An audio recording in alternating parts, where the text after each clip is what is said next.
Welcome. I'm Kinetic Symphony.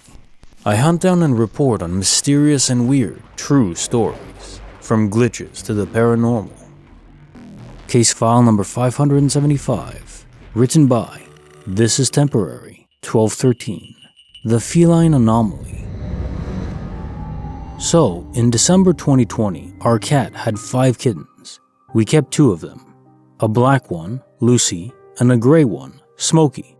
We couldn't book the mama in to get fixed due to the pandemic, so she got pregnant again and gave birth to a second litter of kittens in January 2022. There were 4 black ones and a gray one. In February, Lucy got run over down on our street and passed away. 2 weeks later, one of the black kittens also passed away at 4 weeks old. This left us with Smokey, Mama, 3 black kittens and a gray one. We decided to keep a kitten as a friend for Smokey, as he lost his brother and chose the gray one. I found homes for the other 3 kittens at 10 weeks old. Here's the glitch. The day after the kittens went to their new homes, my partner and I were about to head out camping. We went to get into the car, and a black kitten, same size, age, color, and markings, came running out from under the car. It ran up to me, meowing and purring, so I picked it up and took it inside to clean it up. Weepy eyes. We figured one of our previous kittens had been dumped back at our house, but I contacted the new owners and they all still had their kittens. To this day, we can't figure out where on earth he came from. He is the friendliest cat I've ever met. We planned to rehome him, but it just seems like he chose us on purpose, and I love him too much to let him go, so he's staying with us. His personality is so much like Lucy's too.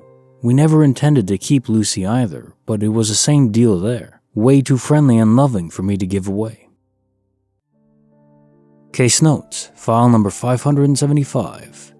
So we know that cats have been revered throughout many cultures in history as supernaturally attuned, even as divine creatures.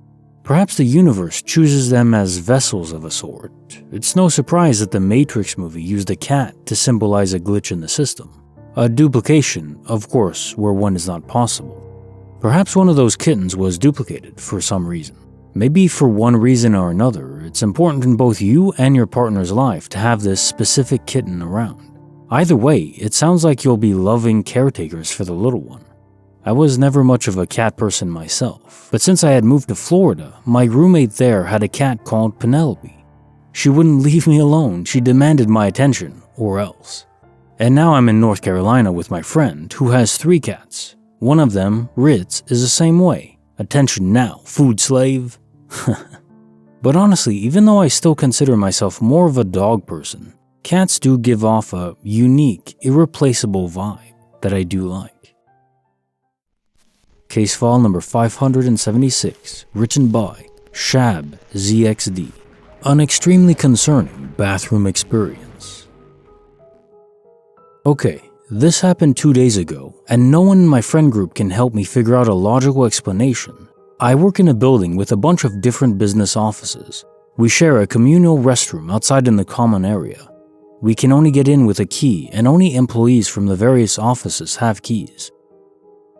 I was walking to the women's restroom, and another lady was already ahead of me going towards the restroom too. She had on business attire and black pointy heels. She opens the woman's restroom door and pushes it open so I can grab the door before it closes. I say thanks. She's still ahead of me.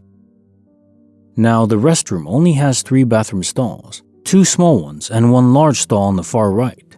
I see her go into the middle stall, and I stand for a second and decide to just take the other small stall on the far left. So now the only stall available is a large stall on the far right. These stall doors and walls don't reach all the way to the floor, so you can see the feet of people next to you and those that walk past your stall. Hopefully this makes sense. I sit down and see the lady's black heels next to me. They were like a particular older style, so they just stood out to me. I don't know, I was just aware of what they looked like. She was already in the middle of her bathroom business. I turn to the other side to grab some toilet paper, and I hear someone else enter the restroom, and I see brown heels walk across from in front of my restroom door.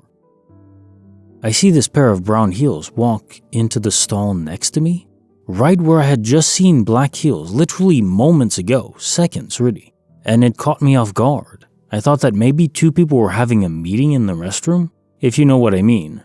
But no, I only see the brown heels now, and I'm super confused because this was happening in a matter of seconds.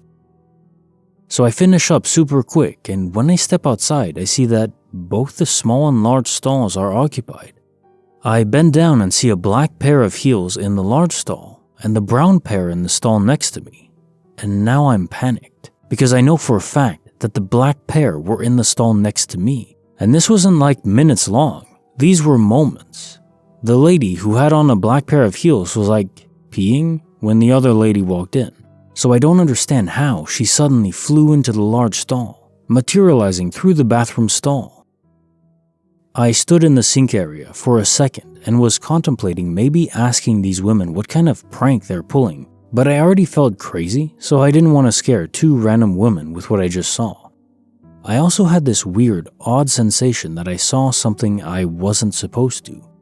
The only way I can explain the feeling is like when you get caught doing something wrong.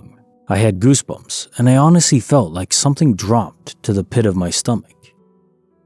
Now, before people say, maybe she was out of toilet paper, etc., these restrooms get stocked every morning, and I don't think I've ever seen a stall run out of toilet paper. Another explanation I've heard is maybe you just didn't notice her changing stalls, which could be the case if she wasn't the first to enter the stalls. She was already in the middle of her business by the time I sat down and situated myself. Again, all this had happened in the matter of moments. The brown heels walked in seconds after we had entered our stalls. So yeah, I can't explain it. I don't know what I saw. I was fully aware and conscious of my surroundings. I didn't even have my phone on me, so it's not like I was distracted.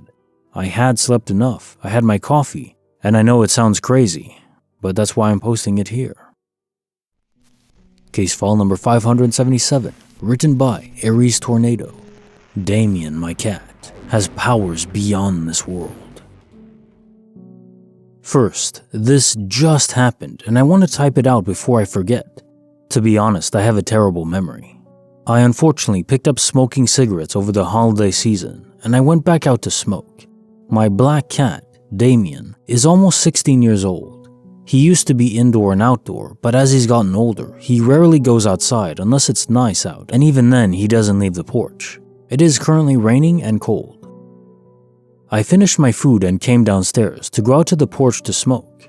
Damien heard me and came to meow for food and water. I fill both up and he begins to eat. I go outside. Door was locked, everyone else asleep. And as I sit down, he walks past me, opposite direction from the back door, like he was heading to the door to go back inside. I stop because I'm like, stray cat? But I've had him since he was 6 weeks old, and I kind of in shock ask, Damien? And he meows back at me. I let him inside and look around downstairs to make sure I'm not crazy. I mention his age because he's not one to run past me anymore when I open the back door, and even though it's raining, I still look back to see if he wanted to come outside with me. He didn't, he was eating and drinking. I don't know, maybe there's an explanation, but I was honestly in shock from this classic type of glitch. Bonus file, written by Wakiwi. My dad took a train into the clouds. When I was 11, my dad died. We knew he was going to die. Terminally ill, lung cancer. His days were numbered, and yet when he moved on to hospice care, we made plans to go visit him immediately after school the next day. He died at 2:46 p.m., moments before my school day ended, and we never made it to hospice to say goodbye. I think he wanted it this way, to die peacefully and not in front of us kids. His departure plagued me with grief, and I felt robbed saying goodbye to him. I'd often wake up in the night and cry myself back to sleep because I missed him so much and I wanted to tell him I loved him one last time. About 5 years after he passed, I had a dream. I was at the train station and Dad was a passenger on the train. I was standing on the platform and the train window was open so we could talk to one another. Dad told me he loved me, but that it was time for me to let him go. I told him that I loved him and missed him and never got to say goodbye and begged him not to go and to get off the train and stay with me. But he said he had to go and told me it was okay and he was happy and I could stop hurting because he was no longer hurting anymore himself. Eventually, the train started slowly rolling away on an upwards track traveling into the clouds. We smiled and cried and waved to each other until the train was so far away I could no longer see my dad through the window, and the train disappeared into the clouds above. When I woke, for the first time since his death, I felt peace, like I'd seen my dad and said a proper goodbye. I had closure. My dream was crystal clear, and even today, 25 years later, it's still as clear in my mind as the day I had it.